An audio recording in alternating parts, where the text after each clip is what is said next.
Hey everybody and welcome. Today I'm sharing another art journal page today in a I would not say new art journal, but in a new art journal. It's I have this sketchbook for years and I bought it because I wanted to paint with watercolors in the sketchbook.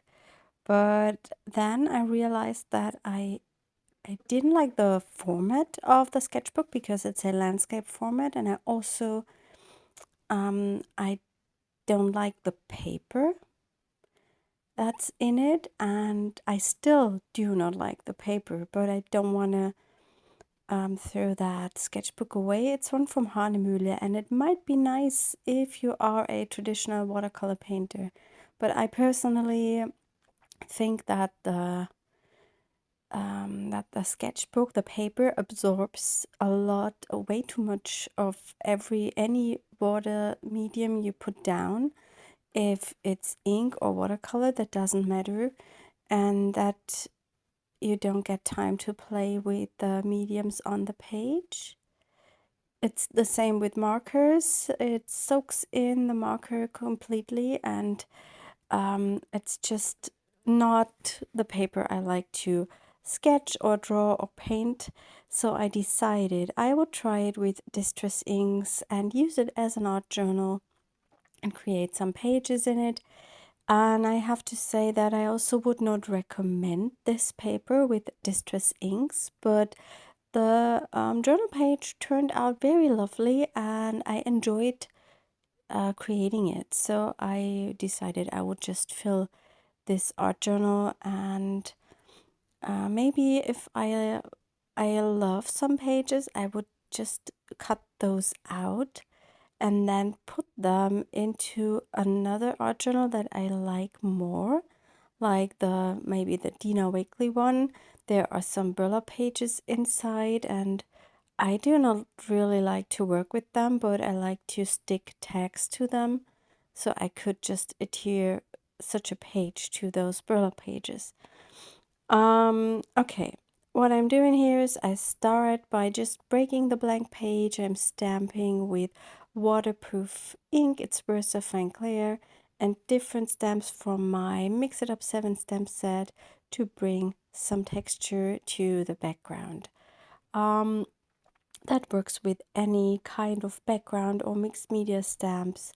I just try to combine them always a little bit differently, so every background looks different.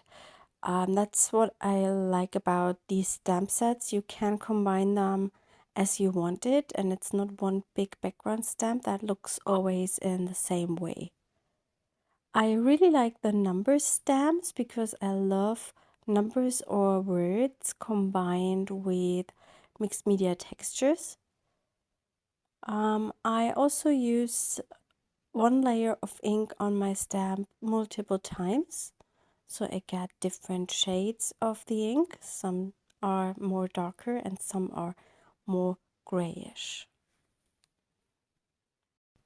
I already shared one process in this art journal with my members of the mixed media plate here in my last video on Saturday. Yeah, and I already have made 2 more pages in this book because I really enjoy working with the inks, and I think also because I don't worry about the book, it's easy for me to just play with it, because if I ruin a page, I would not mind. I started by applying ink with a mini round jelly plate. I really like the jelly plate to apply ink to a background because it's quite handy. I think it's the Bundled Sage Distress ink. I didn't have a re-inker for this color, and I recently bought a bunch of re-inkers for my distress inks, and now I could use that because it was almost empty. I try not to cover the whole background. Well, I try to keep a little bit of white spots here and there. And maybe you can see that the paper is not the best for this ink, because usually with the distress ink you have the freedom to use water and create lovely textures, and with this paper it is just not possible to do this. In this case I don't mind, but if you would like to recreate that spread with the same techniques, I would recommend a different paper, and I'm pretty sure you will get some better results. Another thing is, because of the paper being so absorbent, it almost bleeds through the pages, so I would not work on the back side of these pages. I work only on one side. That's also something I would not usually buy for art journaling. But as I said, I didn't want to throw that journal away, and it's also really nice because I don't worry about that the page has to be perfect, because I don't mind.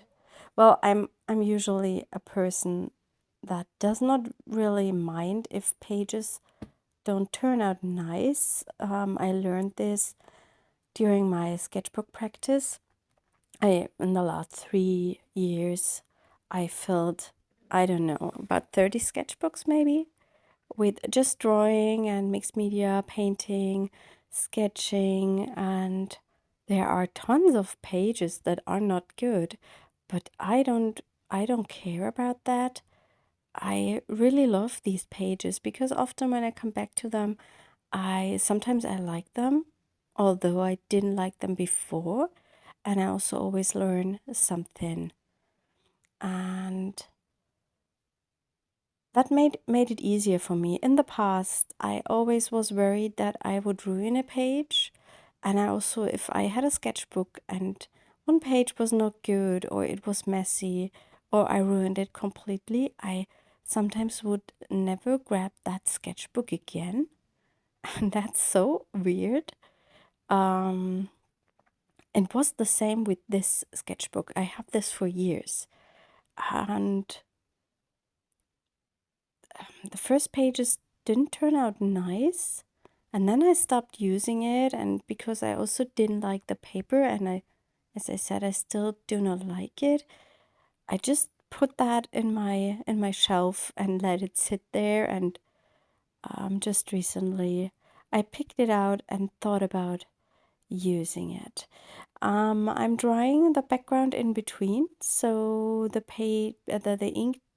inks do not bleed completely and don't make a muddy color.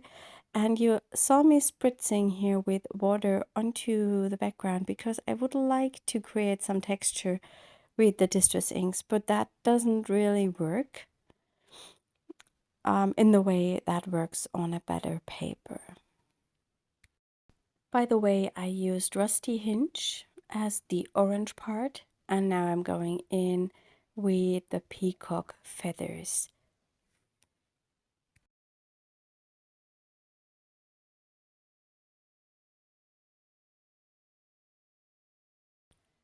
I wanted to bring in some different textures, and as this technique with the water and the distress ink doesn't really work on the spread, I decided to just use the stencil smushing technique. I'm using the peacock feathers again, and I ink up my stencil, spritz it with a good amount of water, and then I press it down to my page. And I really love this technique. I use it quite a lot. There are already a bunch of video tutorials here on my channel doing backgrounds with this technique. I just add a little bit more water and I press that down again.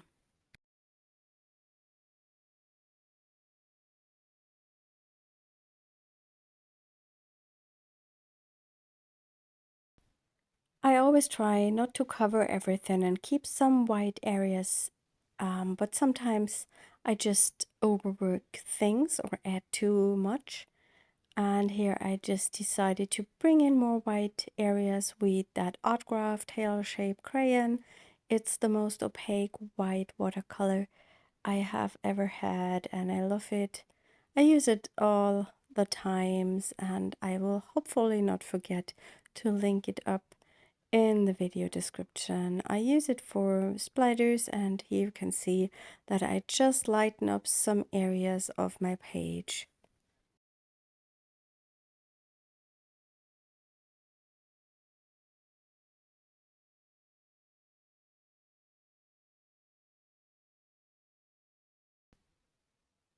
And here I also make some splatters.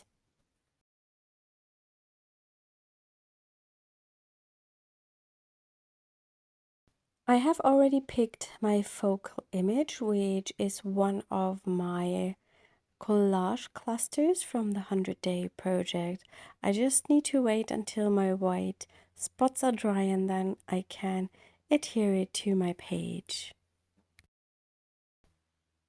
And as there was some pink metallic watercolor on that focal point, I decided to add that pink color also to my background before I adhere it to the page. I always like to have all the colors from my focal point also on the background, even if it's sometimes just a tiny area, but I think then everything looks more cohesive. And I really like that metallic effect together with that distress ink background.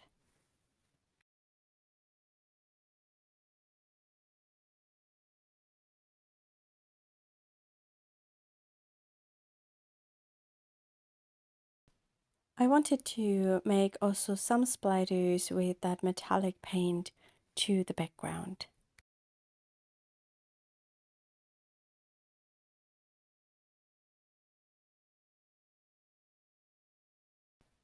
And as soon as the splatters were dry, I have adhered the focal point, and that's it. I hope you enjoyed this little video today, and I hope you will see us next time. Bye.